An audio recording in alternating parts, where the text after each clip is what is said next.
Bagaimana dengan anak yang sering kepleset, berbuat tak mengenakan perasaan orang tua, tapi tak sengaja, setelah itu dia nyesel istighfar pada Allah. Tapi anak tersebut berbuat kepleset karena orang tuanya zalim. Jadi terkadang anak tersebut tak bisa kontrol emosi. Apakah dia durhaka? Tetap durhaka. Tetap durhaka. Sampai Nabi sudah menjelaskan. Ini pertanyaan ditanya oleh sahabat. Jadi yang namanya berbakti kepada orang tua itu sudah harga mati. Sampai waktu itu tanya seorang sahabat, kalaupun orang tuanya zalim ya Rasulullah, walaupun orang tuanya zalim. Kata, walau zalim, nggak bisa, nggak ada tawar menawar. Jadi walaupun zalim gimana pun yang namanya orang tua tetap punya jasa. Jadi tetap kita tidak boleh membalas dengan, dan malah inilah sebenarnya pangkat tinggi kalau sampai ada seorang anak dapat orang tua zalim, lo kok bisa tetap bertahan baik dan mengabdi, itu lo luar biasa. Kita menemukan kisah seorang anak yang didolimi sama orang tuanya.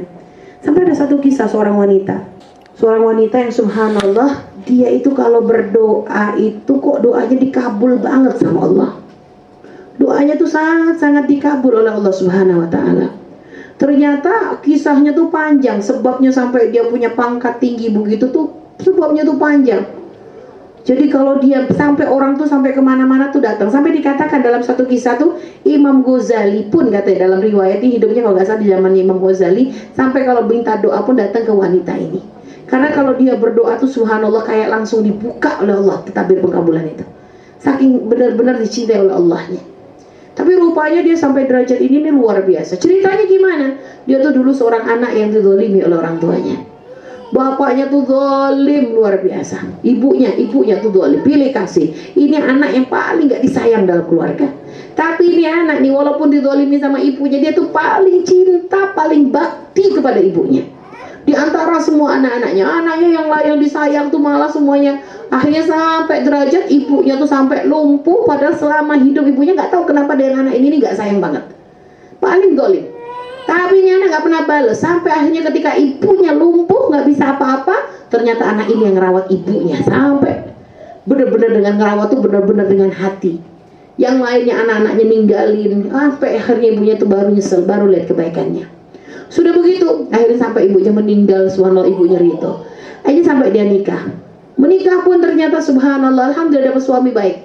Dapat suami baik, dapat anak lucu-lucu. Anak 2. Sampai suatu hari suaminya itu kedatangan, dia itu mau kedatangan tamu. Hanya suaminya itu pernah cerita ya, suaminya itu akhirnya pengen ngormatin tamu tuh motong kambing ya, motong nyembelih kambing. Nah habis nyembelih kambing, pedangnya langsung diplok di kayu di bawah gitu ya.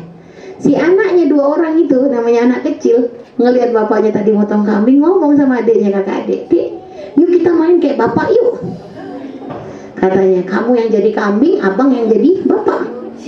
Akhirnya bener, di adik tuh digorok sama abangnya. Udah digorok, bapaknya baru keluar, kaget ngeliat anaknya mati. Wah, dia langsung, si anak kecil tuh ngeliat ini adiknya berdarah-darah. Dia baru nggak kalau ternyata ini permainan salah nih. Oh, dia lari, dia ngeliat bapaknya ketakutan. Padahal bapaknya tuh pengen ngejar, akhirnya dikejar sama bapaknya. Padahal bapak tuh pengen ngejar, bukan pengen mukul, enggak.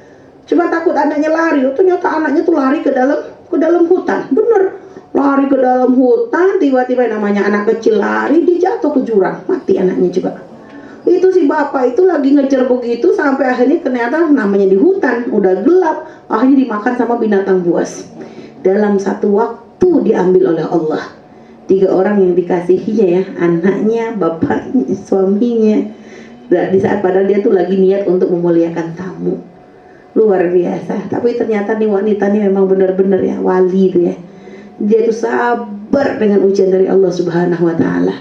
Nah itu, sampai saking sabar dia tuh, pangkat sabarnya udah dizalimi orang tuanya, dapat ujian suami begitu. Makanya sampai dia tuh sampai dapat derajat makom itu, doanya tuh selalu dikabul oleh Allah subhanahu wa ta'ala.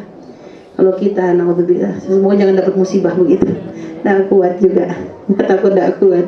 Yang ada bukannya malah jadi bakal berteri dapat derajat wali, malah ngomel, ya Allah, dosa apa gue ya Allah. Ya Allah, aku dosa apa diuji begini, diungkit-ungkit sudah Allahnya. Pikir Allah tuh kok nggak bener banget sih aku dibeginiin. Waduh, Allah dihina kan mana?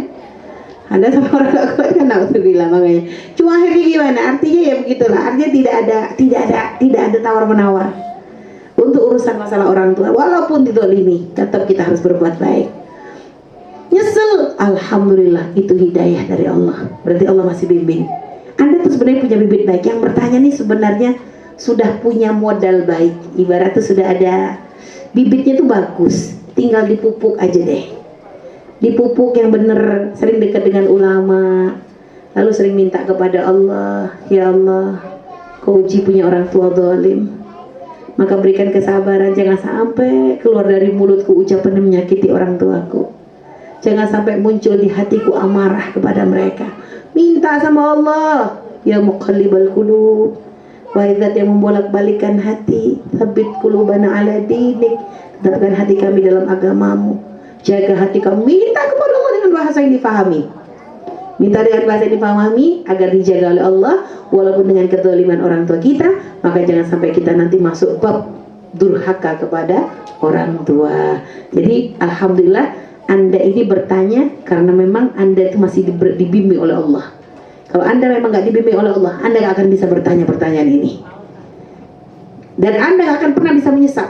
Tapi kalau sudah masih bisa nyesel di saat ya Allah nyesel, udah kadang nyakitin, nyesel, sadar itu hati kecil Anda tuh masih berfungsi, artinya Anda masih dijaga oleh Allah, maka terus dipertahankan. Istighfar lagi, istighfar karena memang kita begitu terpleset, istighfar lagi, ya Allah nyakitin, dan barengi bukan hanya dengan istighfar kepada Allah, tapi minta maaf kepada orang tua. Nggak cukup dengan hanya istighfar kita kepada Allah, ya Allah bapak ibu maafin, misalnya kepada bapaknya atau ibunya, kemarin bentak, kemarin begini, sebut kesalahan kita. Karena bisa saja dengan cara kita yang begitu itu menjadikan orang tua kita dapat hidayah. Yang awalnya zalim jadi gak zalim, kan gak mustahil begitu. Jadi makanya subhanallah ya, jangan nyerah. Jadi setelah kita istighfar, nyesel, langsung cepat-cepat ke orang tua kita, minta maaf Bu ya, kemarin saya ngomongnya gak enak, minta maaf ya, saya kemarin perilakunya gak bagus, minta maaf, minta ridhonya.